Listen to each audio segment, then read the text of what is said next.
He firmado muchos documentos en mi vida. Acuerdos de sociedad, escrituras inmobiliarias, los papeles que disolvieron mi empresa después de venderla por más de lo que cualquiera esperaba, incluyéndome.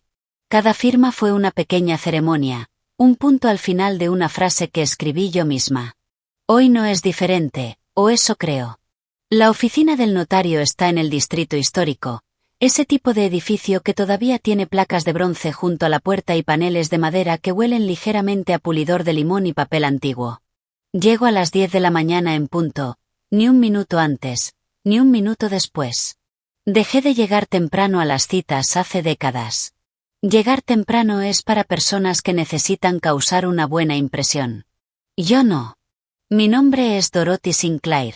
Tengo 67 años. Soy dueña de 4 propiedades y, desde hoy, si todo sale bien, tendré 5.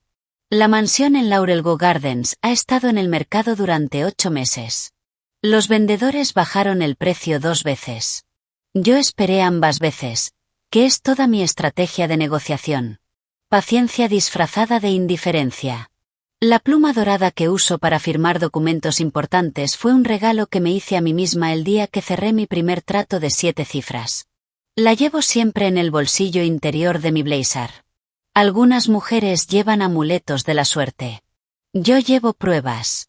Harold Finch ha sido notario durante más tiempo del que algunos países han existido. Me recibe en la puerta con ambas manos, estrechando la mía con la cuidadosa formalidad de un hombre que entiende el peso del papel. Tiene el cabello blanco, gafas redondas y esa mirada ligeramente distante de alguien que parece estar haciendo cálculos en su cabeza todo el tiempo. Nos sentamos. Él organiza los documentos en 3 pilas perfectamente ordenadas. No lo apuro. Eso es otra cosa que aprendí temprano. Deja que la gente tenga su ritual. No te cuesta nada y te dice todo sobre quiénes son. Destapo mi pluma. La primera página, la segunda. A mitad de la tercera, Harold Finch se detiene. No es la pausa de un hombre que olvidó algo, no es la duda de alguien revisando un detalle. Simplemente se detiene, y me mira. He tenido hombres mirándome toda mi vida. Esto es diferente. Esta es la mirada de alguien que ha visto un fantasma. Bajo la pluma, sin soltarla. Señor Finch. Se quita las gafas, las limpia con un pequeño paño de su bolsillo del pecho, se las vuelve a poner y me mira otra vez, como si esperara que la segunda mirada corrigiera la primera. Perdóneme, dice, y su voz ha cambiado. Hay algo debajo ahora. Algo cuidadoso, casi reverente. Ustedes. El parecido es. Se detiene, se recompone. ¿Cuánto tiempo lleva viviendo en esta ciudad, señora Sinclair? Considero si la pregunta merece una respuesta. Decido que sí. Me mudé aquí hace 11 años. ¿Por qué? No responde de inmediato. Se inclina hacia abajo, debajo de su escritorio, y saca una pequeña llave que no había notado antes. Sus manos están firmes, pero apenas. Hay algo, dice lentamente, que ha estado bajo mi custodia durante 30 años, sellado con instrucciones muy específicas. Me mira una vez más con esa misma expresión. Tristeza, quizás. O algo cercano a ella. Me dijeron que solo lo abriera si una mujer con su descripción exacta venía a firmar documentos en esta dirección. La habitación queda en silencio, salvo por el tic-tac de un reloj antiguo en la pared detrás de él. Adelante, digo. Abre el cajón con la llave. Saca un sobre. El sello de cera en el frente es rojo oscuro, marcado con una elegante letra B que se ha agrietado ligeramente con el tiempo, pero mantiene su forma. Lo coloca sobre el escritorio, entre nosotros, como si pesara mucho más de lo que realmente pesa. Antes de abrir esto, dice Harold, necesito hacerle una pregunta, y necesito que responda con sinceridad. Junta las manos. ¿Cuál es su fecha de nacimiento? Lo observo por un momento. Harold Finch no es un hombre tramando algo. Es un hombre que ha cargado con algo durante 30 años. Y está aterrado de lo que ocurre ahora que ese peso llega a su fin. 17 de marzo. Respondo. El color desaparece completamente de su rostro. Abre el sobre. El papel en su interior es color crema, grueso, del tipo que se usaba para correspondencia legal antes de que todo se volviera digital.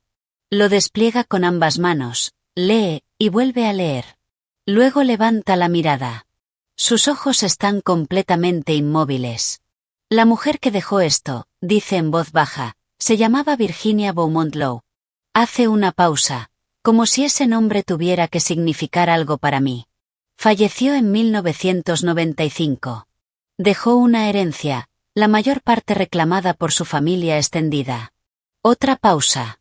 Pero también dejó algo más. Algo que nunca le dijo a nadie. No me muevo. No hablo. Espero. Una hija, dice Harold. Nacida el 17 de marzo. Entregada en adopción privada 2 días después de nacer. Coloca el documento sobre el escritorio y lo gira hacia mí, señalando una línea. Escribió que si esta hija alguna vez aparecía, esta hija que se vería exactamente como ella, debía recibir todo lo que había sido mantenido separado, protegido. La pluma sigue en mi mano. Soy consciente, de una manera distante, casi clínica, de que mis dedos se han enfriado, de que la habitación ha cambiado de alguna forma. Las mismas paredes. El mismo reloj. La misma lámpara de bronce. Pero la geometría de todo se ha desplazado ligeramente. Como cuando un cuadro se ve distinto después de conocer la historia detrás de él. No dejo caer la pluma. La apoyo con cuidado. El pequeño clic del oro contra la madera es el único sonido que hago. Luego miro a Harold Finch y hago la única pregunta que importa. ¿Quién más sabe de este sobre?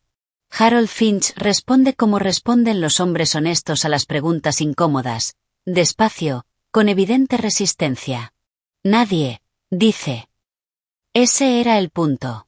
Explica que Virginia Beaumont Lowe acudió personalmente a él en la primavera de 1995, 8 meses antes de morir.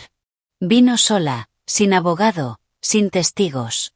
Le dijo que tenía un secreto que pensaba llevarse a la tumba, pero que ese secreto merecía una puerta abierta, por si acaso. Le pagó en efectivo, dejó el sobresellado, firmó un acuerdo privado de custodia para su resguardo, y se fue. Nunca volvió a verla. Me hizo prometer, dice Harold, que si nadie venía, el sobre sería destruido cuando me jubilara. Si alguien venía. Hace un gesto hacia mí con las manos abiertas. El gesto dice, usted vino. Acerco el documento y lo leo yo misma. No tomo el resumen de Harold como la historia completa.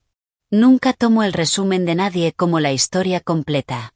Ese hábito me ha ahorrado una cantidad considerable de dinero a lo largo de los años, y al parecer también aplica a las herencias. La caligrafía de Virginia es precisa y ligeramente formal, del tipo que enseñaban en los colegios de señoritas en los años 50. La carta no está dirigida a nadie en particular. A mi hija, si encuentra el camino hasta aquí. El lenguaje es legal en estructura, pero personal en tono. Una mujer que sabía protegerse, pero que en esta ocasión se permitió sentir algo. Leo cada línea. Luego doblo la carta, la guardo en el sobre y coloco el sobre dentro de mi bolso. Harold me observa hacerlo sin protestar. Creo que entiende que no soy una mujer que deja cosas importantes en el escritorio de otros. La propiedad que menciona, digo, ¿dónde está registrada? Me explica que se trata de una finca rural, mantenida bajo una sociedad privada que Virginia estableció en 1993, 2 años antes de su muerte, y 2 años después de que las finanzas del resto de su familia comenzaran a colapsar. Nunca fue declarada como parte de ningún proceso sucesorio. Existe en silencio en los registros del condado, pagando sus impuestos cada año mediante una cuenta automatizada que Virginia dejó financiada por adelantado. Era meticulosa. A pesar de todo, me descubro respetando eso. Firmo los documentos restantes de la mansión de Laurel Goff. Mi mano está completamente firme. Harold lo nota. Puedo verlo. Hay un destello en su rostro que podría ser admiración, o podría ser alivio. Sella la última página, me entrega mis copias y se pone de pie. Cuando llego a la puerta, me detengo. Señor Finch, el nombre Beaumont Lowe. ¿Virginia tenía familia en esta ciudad? ¿Familia viva? Un sobrino, dice, y su voz baja apenas un poco. Reginald. Él gestionó la herencia en 1996. Fue agresivo con ello. Asiento una vez. Lo archivo mentalmente.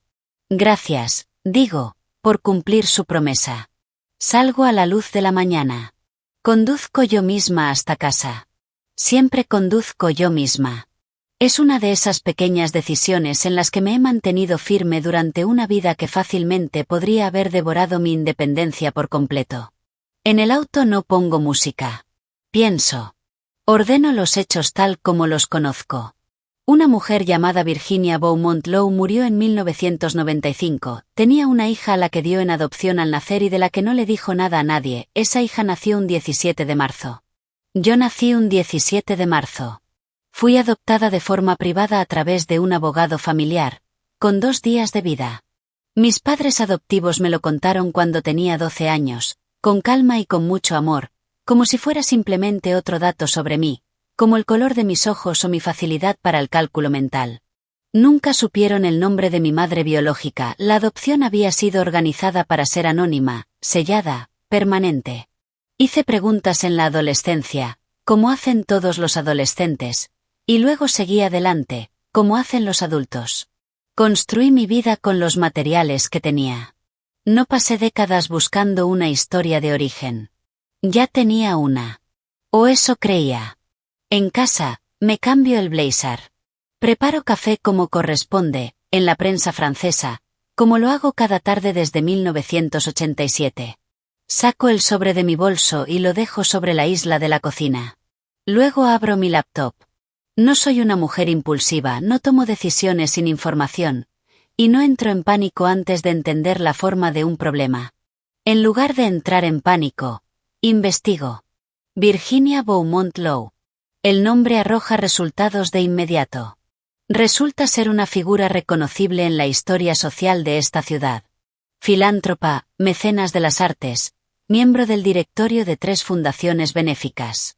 Los obituarios la describen como reservada, digna y dedicada a sus causas. El tipo de lenguaje que se usa para las mujeres ricas que son admiradas a distancia, y conocidas por casi nadie. Hay fotografías. Encuentro una en un archivo digitalizado de una columna social de 1987. Blanco y negro. Ligeramente granulada, pero lo suficientemente clara. Tengo que dejar mi café. La mujer en la fotografía está de pie en una gala benéfica, una mano apoyada en un podio, la cabeza girada 3/4 hacia la cámara. Tiene el cabello con vetas plateadas recogido hacia atrás, despejando un rostro firme. Lleva pendientes de perlas sencillos. Se sostiene con la postura específica de una mujer que no necesita la aprobación de una sala, pero la acepta con elegancia cuando se le ofrece. Esa postura, la he visto antes. En espejos. La estructura ósea es idéntica. El ángulo de la mandíbula, la forma en que el mentón se eleva, no exactamente con arrogancia, sino con una certeza asentada que lleva décadas construir. Permanezco así un largo momento. Lo suficiente para que el café se enfríe. Luego cierro esa pestaña y abro otra. Registros de propiedad del condado. La información de Harold coincide con precisión. La sociedad, Beaumont Land Trust, posee una finca rural de 340 acres desde 1989. El valor fiscal actual está significativamente subestimado, lo que significa que el valor real de mercado es considerablemente mayor. Los impuestos se han pagado automáticamente cada año durante 31 años, sin interrupciones. Virginia planeó esto como una ingeniera. Encuentro a Reginald Beaumont Lowe en una tercera búsqueda. Tiene 71 años. Una breve carrera en bienes raíces comerciales a finales de los años 90. Una empresa que cerró discretamente en 2004. Una demanda pública resuelta fuera de los tribunales en 2009, otra en 2014. Igual resultado. Vive en la antigua casa familiar Beaumont, que heredó junto con todo lo demás que se creía que componía la herencia de Virginia. Su nombre aparece ocasionalmente en directorios comerciales locales. Nada reciente. Nada activo. Un hombre manteniendo apariencias, con recursos cada vez más limitados. Reconozco el tipo. Cierro la laptop. Tomo el teléfono y llamo a Caroline Mars. Contesta en el segundo tono. Siempre contesta en el segundo tono, y esa es una de las razones por las que le he confiado mis asuntos legales durante 14 años. Caroline, digo, manteniendo la voz estable. Necesito que hagas una investigación discreta para mí. Nada presentado, nada oficial todavía. Necesito que averigües todo lo que haya sobre una mujer llamada Virginia Beaumont Lowe, el proceso de su herencia en 1996 y si una sociedad llamada Beaumont Land Trust tiene actualmente conflictos legales o partes interesadas. Una breve pausa. ¿Debería preocuparme? Todavía no, digo. Pero quiero saberlo antes de que alguien más sepa que quiero saberlo. ¿Está claro? Perfectamente. Cuelgo. Me quedo de pie frente a la ventana de la cocina, mirando el jardín. Mi jardín. El que rediseñé hace 3 años, el que tiene el arce japonés que planté el día que decidí que esta ciudad era mi hogar. Pienso en una mujer que construyó una puerta oculta, y esperó 30 años para ver si alguien la cruzaría. Pienso en un sobrino con deudas antiguas y una casa familiar que no se ganó. Y luego pienso en el sobredentro de mi bolso, y en la carta escrita con una caligrafía precisa y formal por una mujer que, al parecer, sabía guardar secretos. Yo también. Caroline me devuelve la llamada en 48 horas. No con respuestas. Con una pregunta. Dorothy, ¿a quién le has contado esto? Estoy en mi biblioteca cuando llama, sentada en el sillón junto a la ventana con una taza de té que no he tocado. He pasado los últimos 2 días leyendo todo lo que puedo encontrar sobre Virginia Beaumont Lowe, la legislación sucesoria de este estado y los mecanismos legales específicos para impugnar una omisión hereditaria de 30 años. Tengo notas. Tengo una línea de tiempo. Tengo 3 blocs legales amarillos llenos de mi letra, organizados por categorías. A nadie, digo. ¿Por qué? La pausa me da la respuesta antes de que la diga. Alguien ya lo sabe. Hice 2 consultas preliminares, dice Caroline, ambas a través de intermediarios, ambas completamente estándar. Dentro de 24 horas recibí una llamada no solicitada de un abogado llamado Philip Garrett. Representa a Reginald Beaumont Lowe. Quería saber, de manera casual, si estaba investigando la herencia Beaumont en nombre de un cliente. Otra pausa. Estaba tanteando. Pero el hecho de que lo hiciera tan rápido significa que Reginald tiene a alguien vigilando exactamente este tipo de consultas. Dejo la taza de té. ¿Qué le dijiste? Que realizo investigaciones para muchos clientes y que no discuto mi cartera de casos con desconocidos que llaman sin invitación. Su tono es seco. No pareció satisfecho. No lo estaría. Miro por la ventana el arce japonés. La luz se vuelve dorada a esta hora del día. Las hojas la atrapan como lo hacen al final de la tarde. Pienso en un hombre con deudas antiguas, sentado en una casa familiar, esperando. Caroline, ¿qué tan rápido puedes averiguar el alcance completo de lo que heredó Reginald en 1996? Específicamente, que fue excluido y que no fue declarado. Dame una semana. Dame 3 días. Me da 4. Es una negociación. Por eso me gusta. La llamada de mi banco llega un martes. Estoy desayunando, huevos, tostadas de masa madre, con el periódico abierto en la sección de negocios, cuando mi teléfono muestra un número que reconozco, servicios privados de Chase. Contesto de inmediato.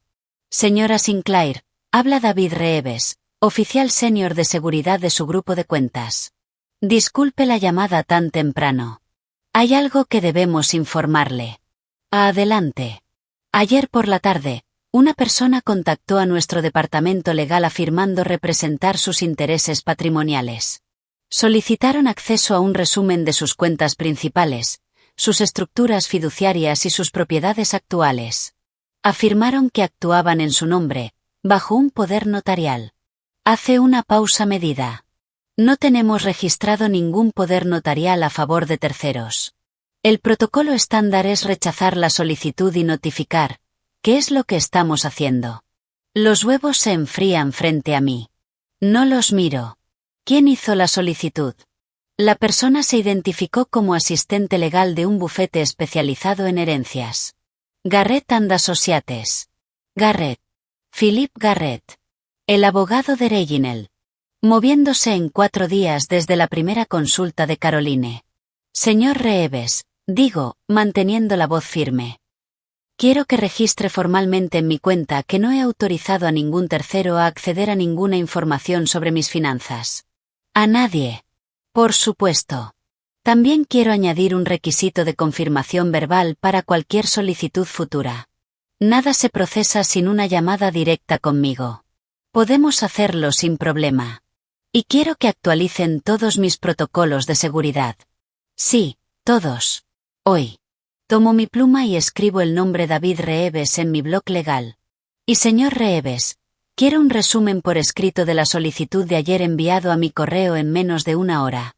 Fecha, hora, nombre proporcionado y la naturaleza exacta de la solicitud. Silencio breve. No está acostumbrado a clientes que saben exactamente qué pedir. Por supuesto, dice. Se lo enviaré personalmente. Cuelgo. Miro el nombre Philip Garrett en mi blog. Luego trazo una línea que lo conecta con el nombre Reginald Beaumont Law, que escribí el primer día y rodeé 2 veces. Ellos saben que existo. No saben cuánto sé. Esa diferencia, entre lo que creen que sé y lo que realmente sé, es la única ventaja que tengo. Y pienso protegerla por completo. No llamo a Caroline todavía. Primero desayuno. Huevos fríos. Pero los como. 3 días después, estoy en el jardín, quitando las flores marchitas de los rosales. Es algo que hago yo misma, a pesar de tener jardinero, porque requiere exactamente el tipo de atención repetitiva y enfocada que despeja mi mente. Entonces escucho vibrar el teléfono dentro de la casa. Me quito los guantes y lo reviso. Un mensaje de un número que no reconozco. Señora Sinclair, mi nombre es Thomas Webb. Soy abogado junior en Garrett and Associates. Necesito hablar con usted en privado, no en nombre del bufete. Por favor, no mencione esto a nadie todavía. Puedo explicarlo. Lo leo 2 veces. Luego entro, me lavo las manos y me siento en la isla de la cocina. Hay 2 posibilidades evidentes. La primera, es genuino. Un abogado joven con conciencia, incómodo con lo que le están pidiendo hacer. La segunda, es una táctica. Un contacto diseñado para parecer una filtración interna y sacarme información. Considero ambas. Luego respondo. ¿Cómo conseguiste este número? La respuesta llega en menos de 1 minuto. Registros judiciales. Su nombre aparece en una consulta de propiedad que su abogada presentó la semana pasada. Trabajo con el abogado que se opone a esa consulta. No debería contactarla directamente. Lo estoy haciendo igual. Eso es o muy honesto, o muy bien construido. La única forma de saberlo es escuchar con atención sin revelar nada. Te doy 15 minutos, escribo, lugar público. Mañana a las 10 de la mañana. Café en Mercer y Fifth. Estaré en la mesa de la esquina. Acepta de inmediato. Dejo el teléfono y llamo a Caroline. Alguien del bufete de Garrett quiere hablar conmigo. Un asociado junior, sin autorización del despacho. Dorothy. Lo sé. Me reuniré con él en un lugar público. No voy a confirmar ni negar nada de lo que sé. Solo quiero escuchar. Hace una pausa. Pero quiero tener un registro completo de la conversación. Voy a grabarla. Dime si es legal aquí. En este estado, basta con el consentimiento de una de las partes. Puedes grabar cualquier conversación en la que participes. Bien. Hago una pausa. Caroline, ¿cómo vamos con la documentación de Beaumont Land Trust? Tengo casi todo. Dorothy, las cifras son. Se detiene. O hablemos en persona. ¿Puedes venir el viernes a la oficina? Estaré allí al mediodía. Thomas Webb tiene 28 años. Quizá 29. Ya está en el café cuando llego. Bien. Eso significa que está nervioso, y quiere posicionarse antes de que yo aparezca. Se pone de pie al verme. Buenos modales, o un intento de parecer inofensivo. Me siento sin prisa y pido café antes de dirigirle la palabra. Tiene el aspecto de alguien que no ha dormido bien. Mejor. Gracias por venir. Dice. Tienes 15 minutos. Respondo con amabilidad. Úsalos. Y lo hace. A su favor, no rodea el tema.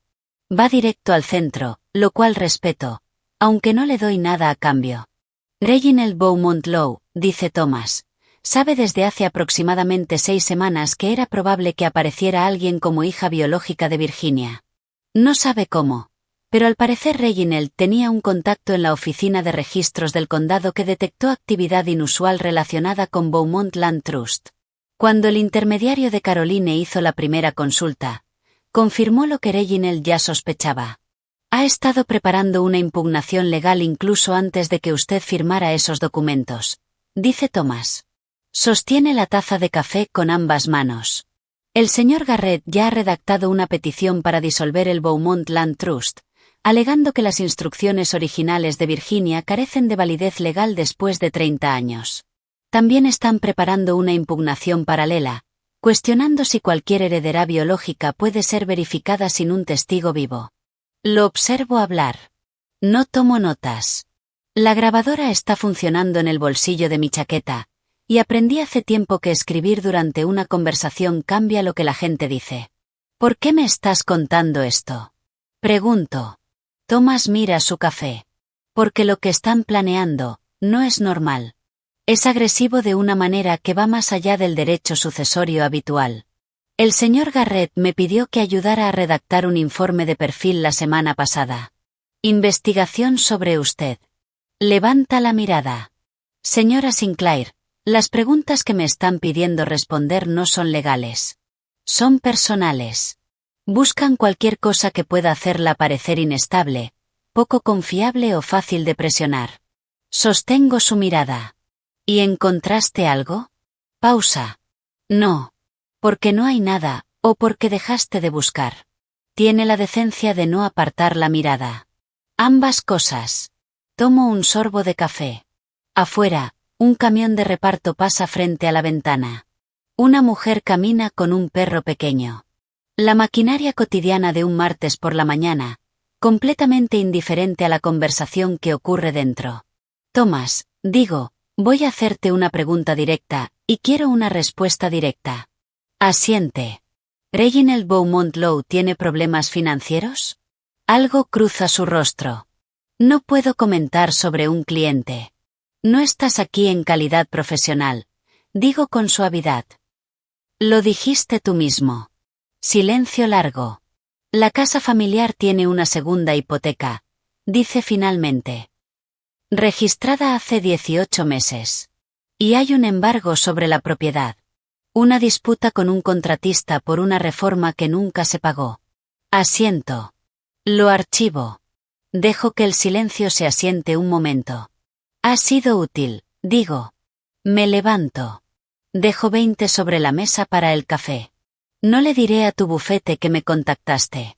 Pero Thomas, documenta esta conversación por tu cuenta. Fecha, hora, lo que me dijiste. Guarda una copia en algún lugar que no sea el servidor del despacho. Lo miro con firmeza. Si esto va hacia donde creo que va, puede que necesites demostrar que actuaste de buena fe. Me observa. Ya está pensando en una contrademanda. Siempre pienso 3 movimientos adelante. Digo. No es un talento. Es disciplina. Lo dejo sentado con su café y salgo a la mañana. Viernes. Oficina de Caroline. Extiende los documentos sobre la mesa de reuniones con la eficiencia de alguien que ha hecho esto 1000 veces. Me siento frente a ella y leo todo en orden. Informes de valoración, la documentación original del fideicomiso que Virginia registró, el proceso sucesorio de 1996, el historial de pagos de impuestos, el registro de la sociedad. Cuando termino, dejo la última hoja. 6,8 millones. Digo. Estimación conservadora. Caroline asiente. La propiedad rural tiene derechos de explotación forestal y una servidumbre de agua que nunca se activaron. Una tasación adecuada podría llevarla por encima de los 8 millones. 8 millones de dólares, sentados en silencio en un registro del condado durante 30 años, pagando impuestos, esperando. ¿Y el proceso de 1996? Exclusión total, dice Caroline, entrelazando las manos. El Beaumont Land Trust nunca fue mencionado. Ya fuera por diseño de Virginia o por un descuido genuino, nunca se impugnó, nunca se investigó. Hace una pausa. Los abogados de la familia aprobaron una herencia que creían completa. Otra pausa. Se equivocaron. Levanto la vista. Y Reginald casi con seguridad lo sabe ahora. Por eso se está moviendo rápido. Por eso se está moviendo rápido, repite ella. Miro los documentos sobre la mesa. Un plan de 30 años desplegado en papel, recibos de impuestos y un sobresellado con cera roja. Virginia Beaumont Lowe había construido una puerta, la ocultó, la financió, y esperó. Había confiado en que la persona correcta, eventualmente, la cruzaría. Había confiado en mí, antes de saber mi nombre. Caroline, digo, quiero moverme más rápido que Reginald. No de forma reactiva. Proactiva. Ella toma su pluma. Quiero iniciar esta semana un proceso de autenticación de ADN a través de un laboratorio certificado con validez legal. Quiero que el Beaumont Land Trust sea identificado formalmente como objeto de investigación hereditaria antes de que Garrett presente su petición de disolución. Hago una pausa. Y quiero que cada movimiento quede documentado con tal precisión que, si esto llega a los tribunales, el juez lea nuestra cronología y vea que actuamos primero, correctamente y de buena fe. Caroline asiente mientras escribe. Necesitaré la cooperación de Harold Finch. La tendrá. Lleva 30 años esperando hacer lo correcto. No va a detenerse ahora. Me pongo de pie, acomodando mi chaqueta. Una cosa más. El banco me envió documentación de la consulta de Garrett. Quiero que se preserve como evidencia de intento de acceso no autorizado. Caroline levanta la vista. Si fueron al banco, pueden haber intentado lo mismo con otras instituciones. Enviaré consultas a tu contador y a la empresa que gestiona tus propiedades. Y a mi médico, añado. Si Reginald busca ángulos, uno médico sería el más útil para él. Quiero saber de inmediato si alguien contacta al consultorio del Dr. Patel preguntando por mis registros. Caroline me observa por encima de sus gafas con una expresión que ya conozco. Esa mezcla de impresión y cautela. Dorothy, ¿cuánto tiempo llevas preparándote para una pelea así? Tomo mi bolso. Toda mi vida, respondo. Solo que no sabía qué forma tendría. El Dr. Patel me llama un miércoles por la mañana. Estoy en mi escritorio revisando la documentación preliminar del proceso de autenticación de ADN que Caroline me envió. Un documento de 12 páginas que, a su manera, es una de las cosas más extrañas que he leído. Un proceso legal diseñado para confirmar que soy quien una mujer fallecida esperaba que fuera. Dorothy. El Dr. Patel ha sido mi médico durante 9 años. Es preciso, pausado y constitucionalmente incapaz de hacer charla trivial, lo cual es exactamente la razón por la que lo conservo. Ayer recibí una solicitud de historial médico de un doctor llamado Nathaniel Cross, afiliado a algo llamado Hargrove Psychiatric Associates. Dejo la pluma. La solicitud indicaba que estaba realizando una evaluación en curso sobre su salud cognitiva y solicitaba su historial médico completo de los últimos 10 años. Me quedo completamente quieta. Afirmaba, continúa el Dr. Patel con la neutralidad de quien lee notas, que usted había autorizado la transferencia como parte de una evaluación de bienestar solicitada por la familia. No lo hice. Lo supuse.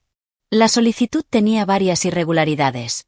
Autorización notarial defectuosa, sin información de contacto secundaria, y el membrete de Hargrove Psychiatric Associates no coincide con ninguna práctica registrada en el Colegio Médico Estatal bajo ese nombre. Hace una pausa. La rechacé y la reporté.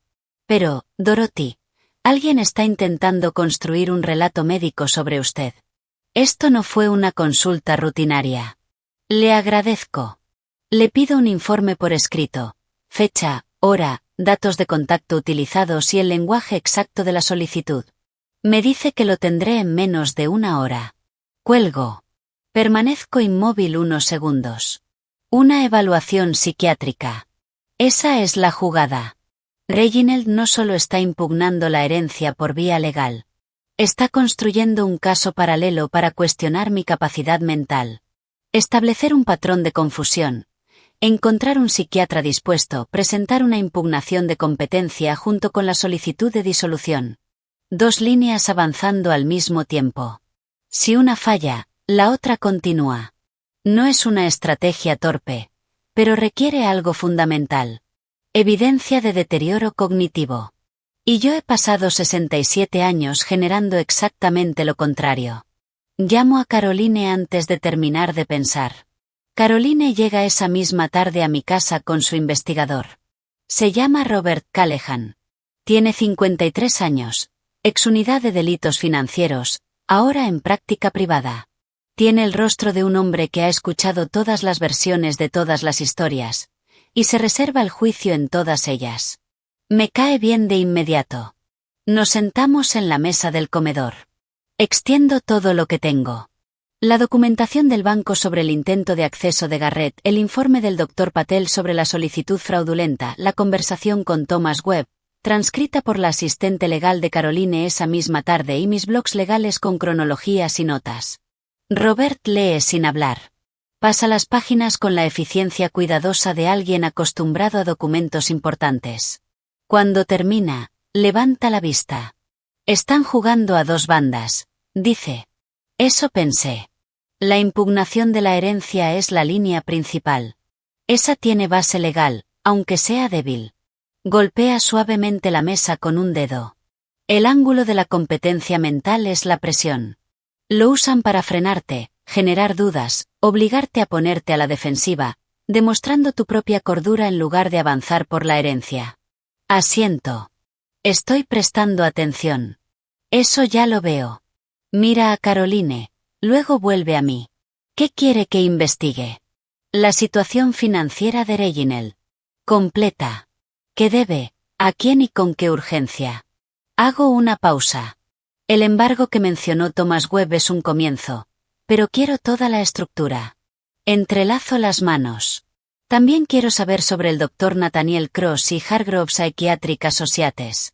Si no existen como práctica registrada, quiero saber quién creó ese membrete y por qué. Robert asiente mientras toma notas. Y quiero evidencia documentada de cualquier conexión entre Cross, el bufete de Garrett y Reginald Beaumont Law. Hace otra anotación. Una cosa más, añado.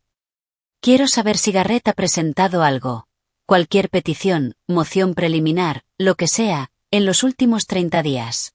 Si ya se movieron legalmente, necesito saberlo antes de que nos notifiquen. Deme una semana, dice Robert. 5 días. Acepta sin discutir. Otra persona que entiende que la urgencia es una forma de respeto. 4 días después, me llama mi contador. Martin Chu ha gestionado mis finanzas personales durante 11 años.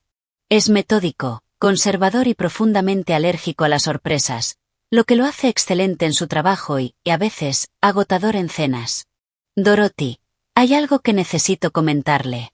Su voz tiene la neutralidad cuidadosa de quien elige cada palabra. Hace 2 días recibí una llamada de alguien que se identificó como su nuevo abogado patrimonial.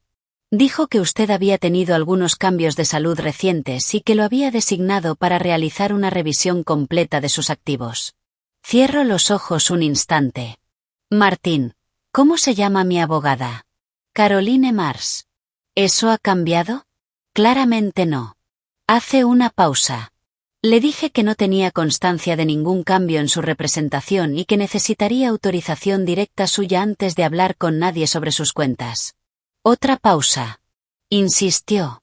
Dijo que usted había estado confundida últimamente, y que por eso la familia había organizado una nueva representación legal.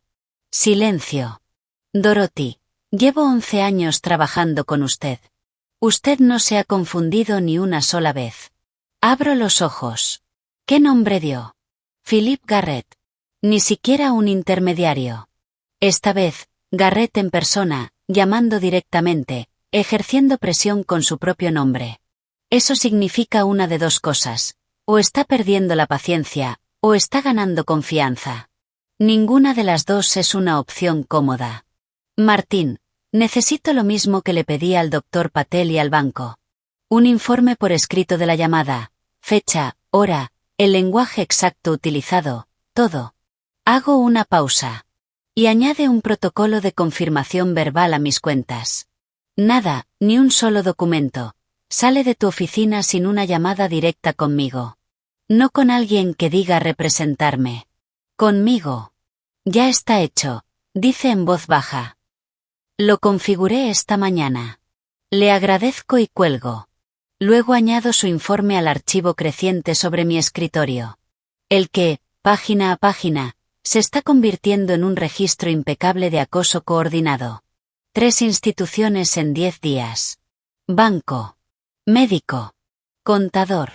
Garrett está mapeando todo mi entorno financiero y médico, buscando el punto más débil de entrada. Probando qué profesional puede ser más cooperativo, menos cuidadoso, más fácil de convencer de que los representantes de una mujer mayor con patrimonio merecen cortesía profesional automática.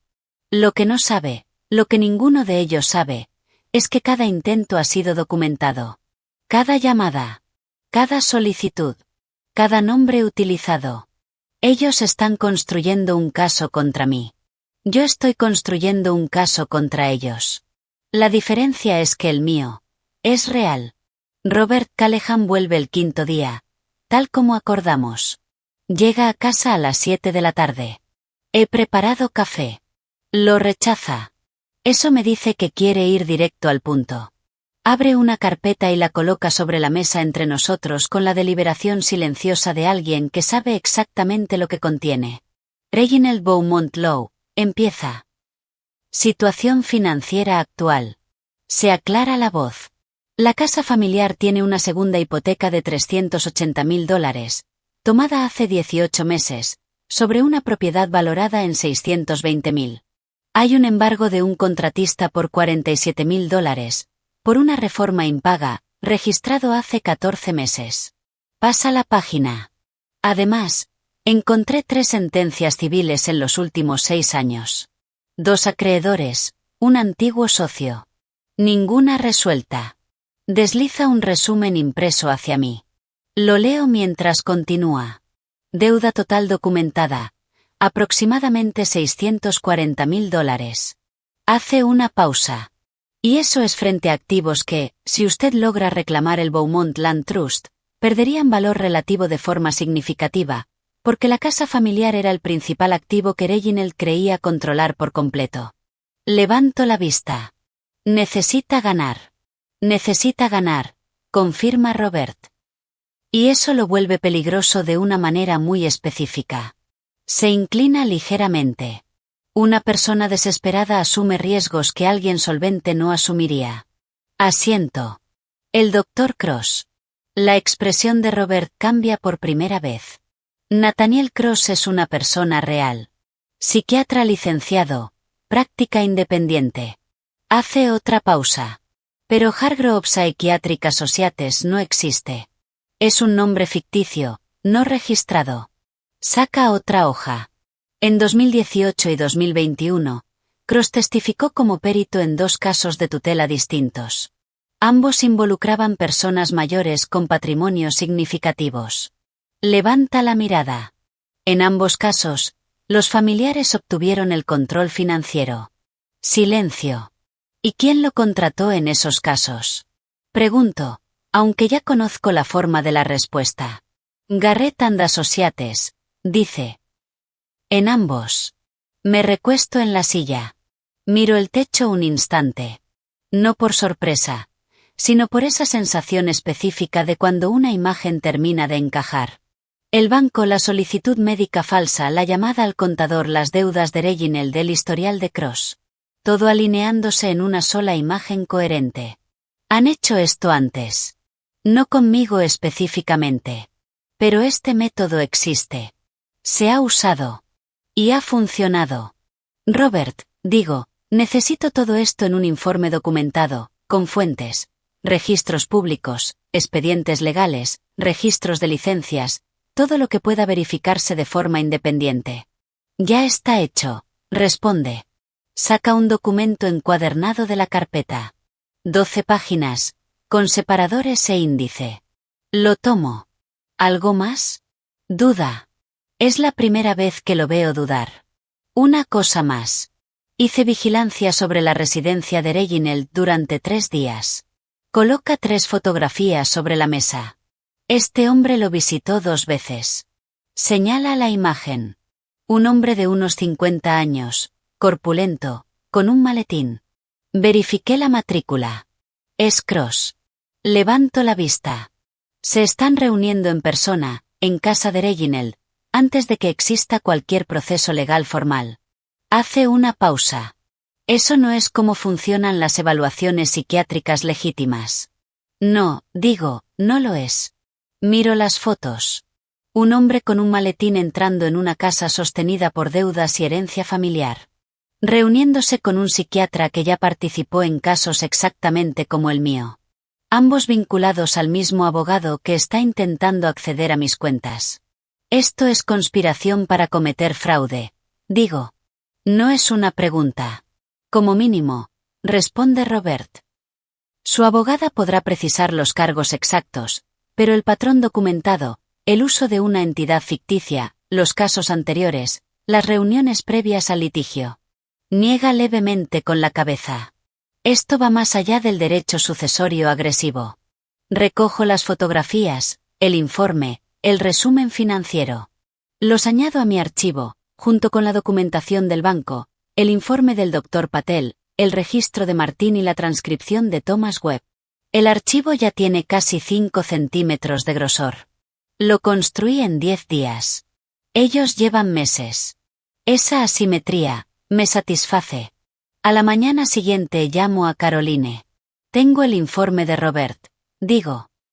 Tengo documentación de 3 instituciones, banco, médico y contador, confirmando contactos no autorizados coordinados desde el despacho de Garrett. Hago una pausa. Tengo el perfil financiero de Reginald, $640.000 en deudas documentadas. Tengo evidencia de un patrón previo.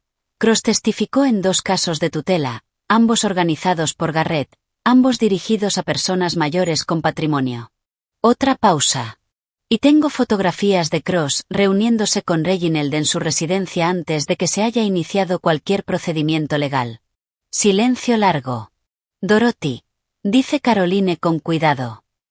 ¿Eres consciente de lo que has reunido aquí? Sí. No es solo una defensa. Es un caso. Tienes base para una denuncia penal. Continúa. Conspiración para cometer fraude, posiblemente abuso hacia una persona mayor, dependiendo de cómo lo interprete la fiscalía con el ángulo psiquiátrico. Su tono cambia. Está pensando en voz alta. Si presentamos primero, de forma proactiva, antes de que Garrett registre su solicitud de disolución, controlamos completamente la narrativa. Hace una pausa. Vamos al tribunal como la parte perjudicada, con evidencia documentada de acoso coordinado. No como alguien defendiendo una herencia impugnada. Eso es exactamente lo que quiero. La autenticación de ADN tardará al menos una semana más. Ese proceso no se puede acelerar. Pero la denuncia penal y la medida cautelar sí pueden presentarse de forma independiente. Otra pausa. Si presento la medida cautelar esta semana, bloqueamos la capacidad de Garrett para avanzar con la disolución mientras se revisan las denuncias de acoso. Entonces hazlo esta semana. Necesito un día para cerrar el paquete documental. Tienes un día. Hago una pausa. Caroline, una cosa más. Pienso en Thomas Webb, sentado en el café, con las manos alrededor de la taza, sin haber dormido bien. El asociado que me contactó. Actuó de buena fe. Quiero que eso quede registrado en algún lugar. No como testimonio todavía, solo documentado. Silencio breve. Estás pensando en la carrera de un abogado joven. Estoy pensando en que las personas que hacen lo correcto, aun cuando les cuesta, merecen que eso conste. Hago una pausa. Es práctico, no sentimental. Los testigos que se sienten protegidos cooperan mejor. Caroline emite un sonido que podría ser una risa contenida. Lo anotaré. Cuelgo. Me quedo de pie frente a la ventana con mi café, caliente esta vez. Realmente caliente, y miro el jardín. El arce japonés atrapa la luz de la mañana. Los rosales necesitan atención. Tengo al menos 40 cosas en mi lista para esta semana que no tienen nada que ver con Reginald Beaumont Lowe, ni con su psiquiatra contratado, ni con las maniobras de su abogado. Pienso en Virginia. Una mujer que construyó una puerta oculta, y esperó 30 años. Una mujer que, sospecho, pasó su vida siendo subestimada por hombres en oficinas que confundían su silencio con pasividad. Sé algo de eso. La diferencia entre nosotras es que la lucha de Virginia terminó antes de poder completarla. La mía, recién comienza. Y pienso terminarla como corresponde. Caroline presenta la medida cautelar un jueves. Para el viernes por la tarde. Philip Garrett ya lo sabe. Sé que lo sabe porque Thomas Webb me envía un mensaje a las 4:47 de la tarde. Una sola línea. Entró. El señor Garrett no está contento. Manténgase atenta. Lo leo, registro la hora y lo añado al archivo. Luego respondo con 2 palabras. Gracias. Nada más. Thomas ya hizo lo que podía. El resto no es su carga. La medida cautelar hace exactamente lo que Caroline diseñó. Bloquea la petición de disolución de Garrett antes de que pudiera presentarla formalmente. Robert confirmó que estaba aproximadamente a una semana de hacerlo. La presentación también notifica formalmente al tribunal sobre el patrón documentado de acoso. La consulta no autorizada al banco, la solicitud médica fraudulenta usando una entidad ficticia, el contacto con el contador, el informe del Dr. Patel. 3 instituciones. 10 días. Un patrón coordinado, con precedentes documentados en 2 casos anteriores. La jueza asignada es la honorable Margaret Akefer. Caroline la conoce de reputación. Metódica. Directa. Y profundamente intolerante con abogados que le hacen perder el tiempo. Cuando Caroline me llama para actualizarme, hay algo en su voz que normalmente no permite. Satisfacción. El despacho de Garrett presentó respuesta esta mañana. Dice. Están calificando nuestra presentación como una táctica dilatoria de una reclamante sin legitimación verificada. Hace una pausa. Cuestionan el proceso de ADN y sugieren que toda la reclamación es especulativa. Otra pausa. El asistente de la jueza Akefer llamó a mi oficina hace 1 hora. Quiere el expediente completo. No un resumen. Todo. Asiento. Está leyendo el caso personalmente. Esa es mi interpretación. Los jueces que piden el expediente completo no lo hacen por escepticismo. Lo hacen porque quieren entender todo antes de decidir. Hago una pausa. Margaret Akefer se lo está tomando en serio. ¿Nuestro calendario? Audiencia de la medida cautelar en 12 días. Resultados de ADN en 8. Si la autenticación confirma lo esperado, llegamos a la audiencia con legitimación acreditada, acoso documentado y un patrón previo del despacho de Garrett que será difícil de ignorar. 12 días. He sido paciente durante 67 años sin saber para qué. 12 días no son nada. Los resultados del ADN llegan un martes, 8 días después, a las 9:14 de la mañana. Caroline llama antes de que termine de leer el correo. Dorothy. Lo estoy leyendo. Tómate tu tiempo. No lo necesito. El lenguaje es técnico, pero la conclusión es clara, como la buena ciencia siempre lo es. Probabilidad de relación biológica de primer grado entre la muestra analizada y la muestra de referencia superior al 99,97%. La muestra de referencia es la que Harold Finch había conservado en el sobre de Virginia durante 30 años. Un solo cabello. Sellado en un pequeño sobre de papel fino, con la misma previsión cuidadosa que definía todo lo que Virginia hacía. Virginia Beaumont Lowe era mi madre. Me quedo un momento con esa frase. No el hecho legal. El hecho humano.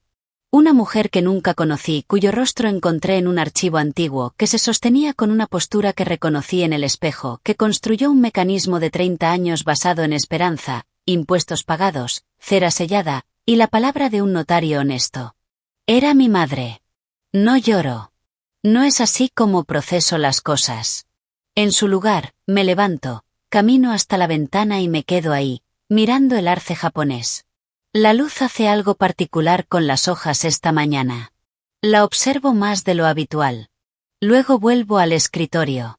Preséntalo todo, le digo a Caroline.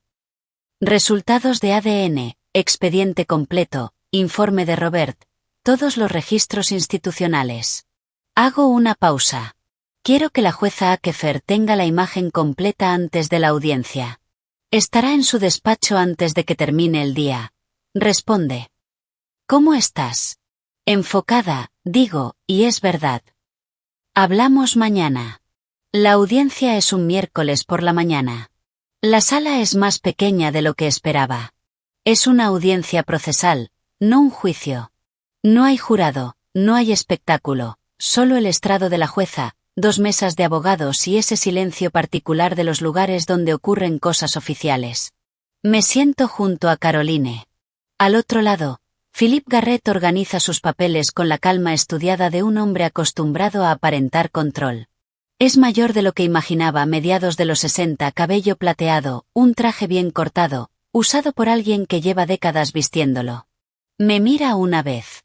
Sostengo su mirada con cortesía, hasta que aparta la suya.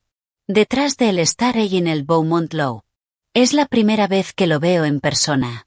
Tal como sugerían las fotos, un hombre sosteniendo apariencias. Buen abrigo. Postura cuidada. Pero en el rostro, el costo de ese esfuerzo. Me mira evaluándome. Intenta decidir qué tipo de oponente soy. No le doy nada. La jueza Akefer entra a las 9 en punto. 60 años. Precisa. Cabello gris corto. Gafas apoyadas sobre la frente. Se sienta, abre el expediente y lo observa un momento antes de levantar la vista. He leído la presentación completa. No un resumen. La presentación completa. Pasa una página. Señora Mars, su clienta reclama derechos hereditarios como hija biológica de Virginia Beaumont Law, respaldado por una prueba de ADN y un documento custodial de 30 años en poder de un notario autorizado. ¿Es correcto? Es correcto, su señoría. Y además sostiene que la parte demandada, a través de su representación legal, llevó a cabo un patrón coordinado de contactos no autorizados con instituciones financieras y médicas, utilizando en un caso una entidad ficticia para falsear identidad profesional. Correcto. Caroline continúa. Tenemos documentación escrita de 3 instituciones independientes confirmando los contactos, fechas, naturaleza de las solicitudes e identidad de quienes las realizaron. La jueza gira hacia Garrett. Señor Garrett, su respuesta califica esta presentación como especulativa y prematura. Quiero que se refiera específicamente a los contactos documentados con el banco, la consulta médica del Dr. Anand Patel y la firma contable de Chu Financial Group. Garrett se pone de pie. Tiene la soltura de alguien que ha pasado 30 años en tribunales. Su señoría, las investigaciones preliminares en materia hereditaria suelen implicar. Señor Garrett. La voz de la jueza no sube. Simplemente lo detiene. Uno de esos contactos utilizó una entidad ficticia, Hargrove Psychiatric Associates, que no existe como registro legal en este estado. Hace una pausa. Las investigaciones preliminares no suelen implicar la falsificación de identidad profesional. Lo mira directamente. Explique eso. Un silencio apenas demasiado largo. Su señoría. Estamos investigando el origen de esa comunicación dentro de nuestro propio entorno. Otra pausa. Creemos que pudo originarse en un consultor externo contratado para tareas de investigación. La jueza Akefer lo observa por encima de sus gafas.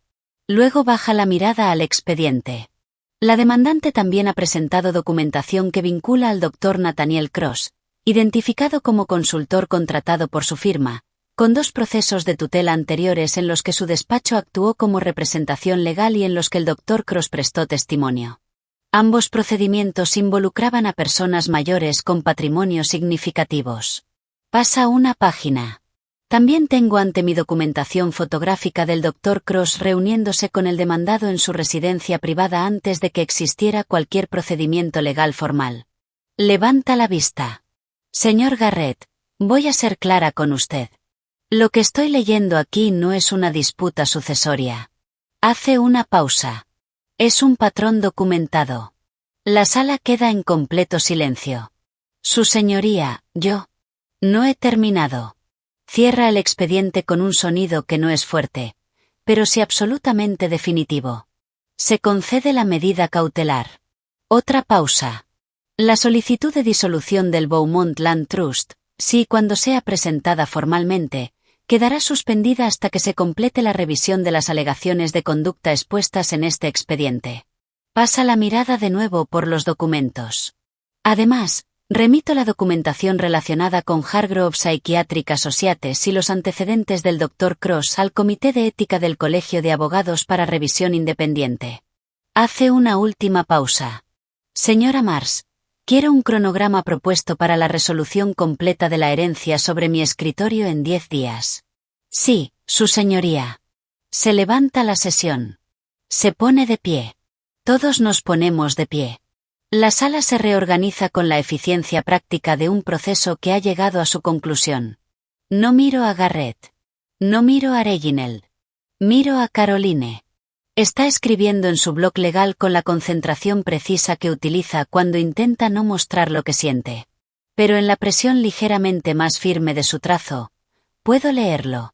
Está satisfecha. Yo también. En el pasillo, mientras esperamos el ascensor, escucho la voz de Reginald detrás de mí. No se dirige a mí. A Garrett. Baja. Urgente. La voz de un hombre cuya confianza acaba de agrietarse. ¿Qué significa esto para los plazos?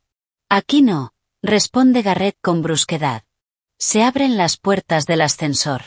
Caroline y yo entramos. Antes de que se cierren, veo a Reginald Beaumont Low por última vez en el pasillo, con su abrigo impecable. Y por un momento pienso en Virginia. Una mujer que guardó un secreto durante 30 años, porque las personas a su alrededor eran exactamente este tipo de personas. Las que tratan las herencias como derechos adquiridos, y la vida de los demás como inconvenientes a gestionar. Ella construyó una puerta para mantenerlo fuera de sus manos. Yo la crucé. Las puertas del ascensor se cierran. Los 10 días posteriores a la audiencia son los más silenciosos de todo el proceso. Pero ese silencio no es paz. Es el silencio específico de cosas moviéndose bajo la superficie. El Comité de Ética revisando el expediente de Garrett, Caroline preparando el cronograma de adjudicación. La autenticación de ADN incorporándose formalmente al registro judicial. La maquinaria burocrática avanzando despacio, pero correctamente. Y eso es lo mejor que puede hacer. Uso esos 10 días bien. Leo las cartas de Virginia. Harold Finch las mencionó en nuestra segunda reunión, un encuentro posterior que pedí la semana siguiente a la audiencia, cuando la medida cautelar ya estaba asegurada y podía permitirme dedicar tiempo a algo que no fuera estrictamente estratégico. La sacó del mismo cajón cerrado. Un conjunto de 7 cartas, escritas a lo largo de 7 años, desde 1988 hasta 1995. Atadas con una cinta que alguna vez fue azul y ahora es casi gris. Virginia escribía como firmaba sus documentos legales. Con precisión. Con cuidado. Con esa caligrafía formal de una mujer educada en la idea de que la presentación es una forma de respeto. Pero debajo de esa formalidad, había otra cosa. Algo que tardé hasta la tercera carta en nombrar correctamente. Anhelo. No por una persona concreta. No por una vida específica. Sino por la versión de sí misma que podría haber existido si ciertas decisiones hubieran sido distintas, si ciertas personas hubieran sido diferentes. Escribía sobre el hombre que fue mi padre biológico. Brevemente. Sin amargura. Con una contención que dejaba claro que la amargura había existido, y había sido apartada deliberadamente. No era adecuado, según su familia. Ella acabó aceptándolo, bajo suficiente presión. El embarazo fue ocultado y resuelto como se resolvían estas cosas en 1958. En familias que consideraban las apariencias como una forma de moral. Nunca dejó de pensar en la hija que entregó a un abogado familiar, y envió a una vida que jamás vería. Imagino que eres capaz, escribió en la 5ª carta, fechada en 1992. No sé por qué lo creo.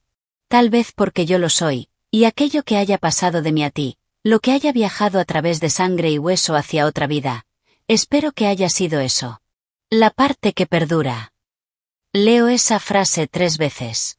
Luego doblo la carta y la sostengo un momento, sin leer nada más. Virginia Beaumont Lowe había acertado conmigo. Había acertado sin conocerme. Sin saber mi nombre. Sin ver mi rostro. Sin saber nada de la vida que construí. Dejó una puerta abierta, solo con la fuerza de esa convicción. Tampoco lloro en ese momento. Pero hago algo que casi nunca hago. Me siento en silencio, sin agenda, durante casi 1 hora, y dejo que todo esto tenga peso. Luego guardo las cartas. Y vuelvo al trabajo. Caroline presenta el cronograma a la jueza Akefer el 9º día. El 10º día, Philip Garrett solicita una reunión. No a través del tribunal. No a través de Caroline. Directamente conmigo. Una carta formal, entregada en mano por mensajero, solicitando una conversación preliminar entre las partes antes de la audiencia de adjudicación. El lenguaje es correcto. Profesional. El subtexto es claro.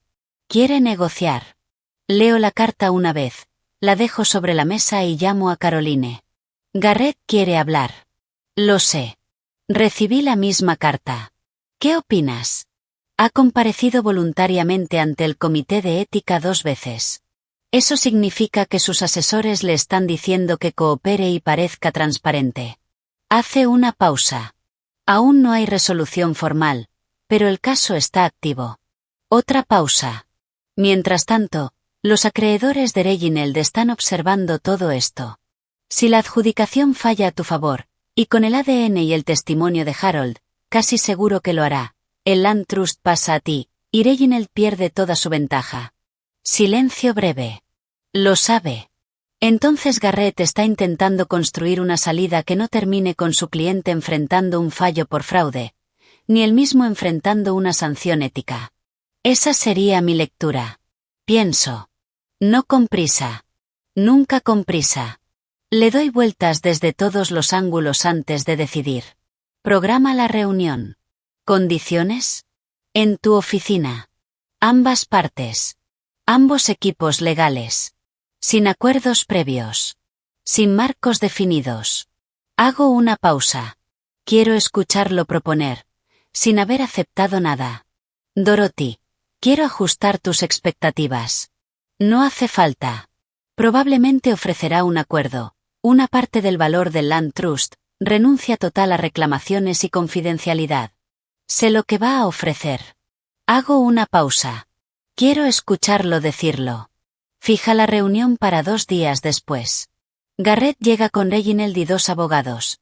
El mismo y una mujer más joven que no reconozco, que toma nota sin intervenir. Caroline lleva a su asociado senior. Yo llego sola. Eso sorprende a Reginald. Esperaba, creo, a una mujer rodeada de apoyo, alguien que necesitara estructura para sentirse segura. Me siento. Sirvo agua de la jarra. Y espero. Garrett empieza con cortesías. Las dejo pasar sin responder. Esa fase se acorta considerablemente. Señora Sinclair, dice, adoptando el tono de un hombre razonable haciendo una oferta razonable. Creemos que existe una oportunidad de resolver este asunto de manera eficiente y privada, beneficiando a todas las partes. Continúe, digo. Expone la propuesta. Tal como Caroline anticipó. Un acuerdo. Reginald reconoce el resultado del ADN y retira todas las impugnaciones previstas sobre la herencia del Beaumont Land Trust. A cambio, yo aceptaría un pago en lugar del valor total del Beaumont Land Trust. Menciona una cifra, y propone un acuerdo de liberación mutua de todas las reclamaciones, incluyendo las denuncias de acoso actualmente bajo revisión del Comité de Ética. La cifra que nombra es $2,1 millones. Frente a un activo valorado conservadoramente en 6,8 millones, y potencialmente por encima de 8 millones si se activan sus derechos. Dejo que el número permanezca en la sala unos segundos. Nadie habla. Señor Garrett, digo finalmente, quiero asegurarme de entender correctamente su propuesta. Hago una pausa. Me está pidiendo que acepte aproximadamente 30 centavos por dólar por un activo que puedo demostrar legalmente que me pertenece, a cambio de retirar documentación sobre conductas que su propio despacho ya ha tenido que explicar ante el Comité de Ética. Creemos que una resolución negociada. También, continúo, sin elevar la voz, me está pidiendo que proteja a su cliente de las consecuencias legales y financieras de un esquema que involucró una entidad ficticia, un psiquiatra con antecedentes de testimonios pagados, contactos no autorizados con 3 de mis asesores profesionales, y una historia familiar de 30 años tratando el patrimonio oculto de Virginia Beaumont Lowe como si les perteneciera. La expresión de Garrett no cambia. Pero algo detrás de ella sí. La abogada más joven ha dejado de escribir. Reginald mira sus manos. Señora Sinclair, dice Garrett con cuidado, nuestra posición es que un proceso prolongado no beneficia a nadie. A mí sí, respondo. De hecho, bastante. Entrelazo las manos sobre la mesa. He sido paciente, señor Garrett. Fui paciente cuando su despacho contactó a mi banco, fui paciente cuando una práctica psiquiátrica inexistente solicitó mis historiales médicos, fui paciente cuando su cliente envió a alguien a mi contador a preguntar por mis finanzas, mientras me describía como confundida. Lo miro directamente. Sigo siendo paciente. Pero la paciencia no es lo mismo que la flexibilidad. Silencio. ¿Qué haría falta? Pregunta Garrett. Ya no hay actuación en su voz. Transferencia completa del Beaumont Land Trust, digo. Sin condiciones. Sin impugnaciones. Como Virginia lo dispuso. Retiro formal por escrito de todas las objeciones previstas, presentado ante el tribunal. Y un reconocimiento escrito, no público, pero documentado, de que los contactos con mis asesores financieros y médicos fueron no autorizados y no se repetirán. Reginald levanta la cabeza. Eso es todo, dice. Es la primera vez que habla en la reunión.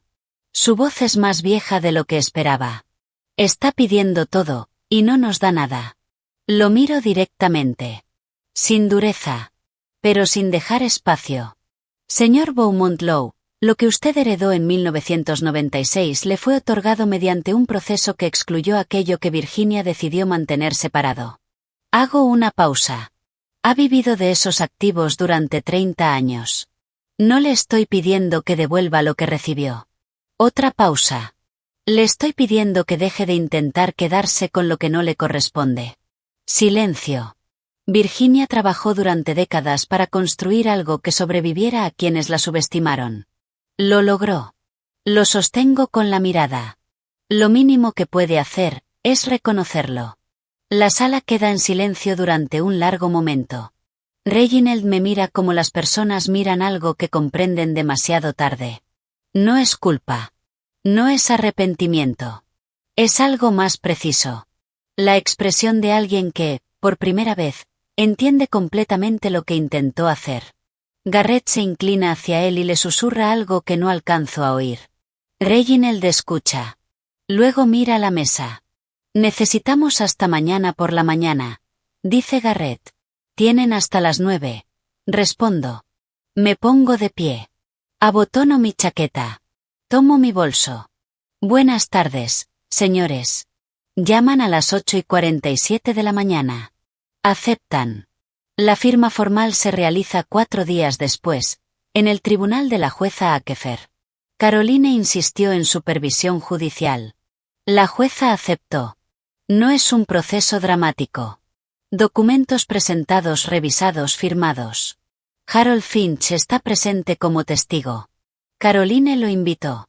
Llegó con su mejor traje, gafas pulidas y el cabello blanco cuidadosamente peinado. Firmo con mi pluma dorada. La misma que compré el día de mi primer acuerdo de 7 cifras.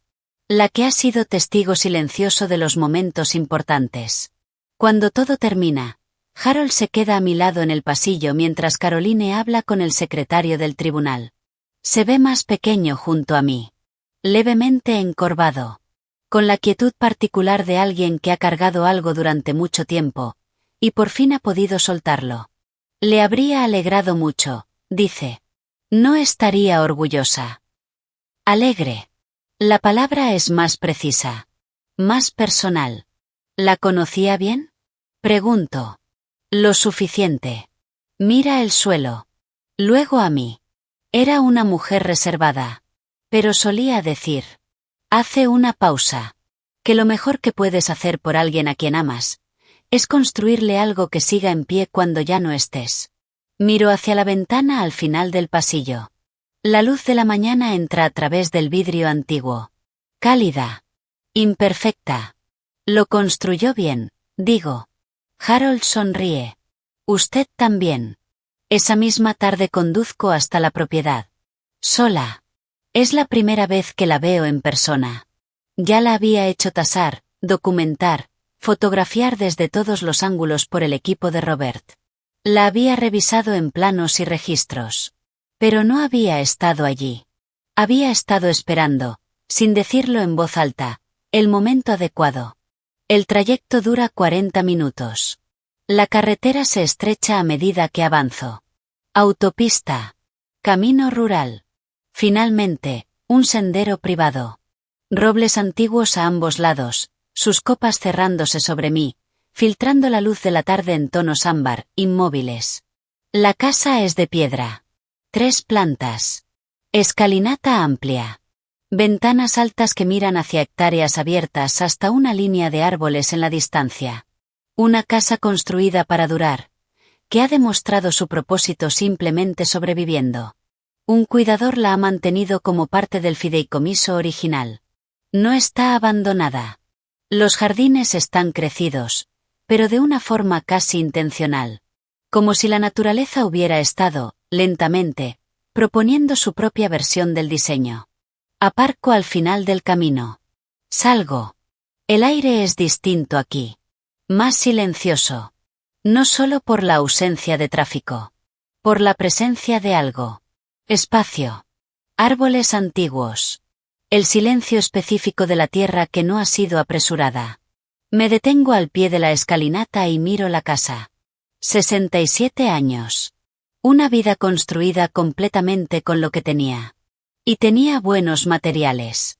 Buenos padres, una mente clara, decisiones correctas tomadas con disciplina y paciencia y la negativa constante a aceptar límites impuestos. Construí 5 propiedades, construí una empresa, construí una reputación que, en su escala, también es una forma de legado. Y ahora esto. Una casa de piedra al final de un camino privado. Entregada por una mujer que confió en una puerta que nunca vio abrirse. Pienso en Virginia. Quizás caminando por este jardín. Quizás sentada en alguna de esas habitaciones, escribiendo cartas a una hija que nunca conocería. Describiendo una capacidad que reconocía en sí misma, y que esperaba hubiera viajado a través de sangre y hueso hacia otra vida. Espero que haya sido la parte que perdura. Subo los escalones.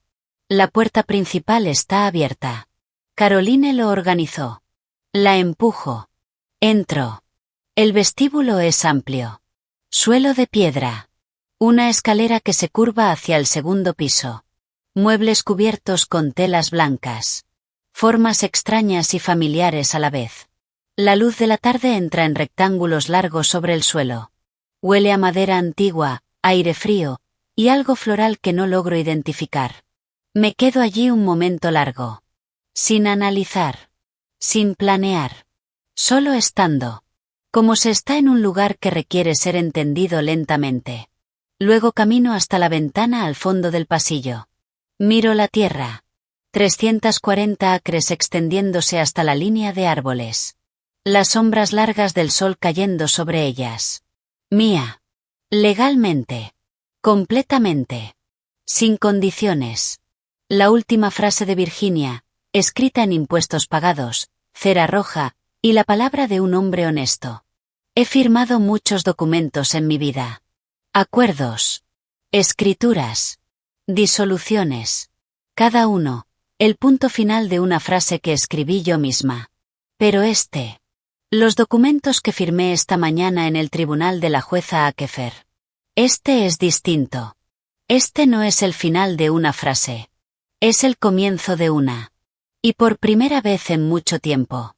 No sé cómo termina.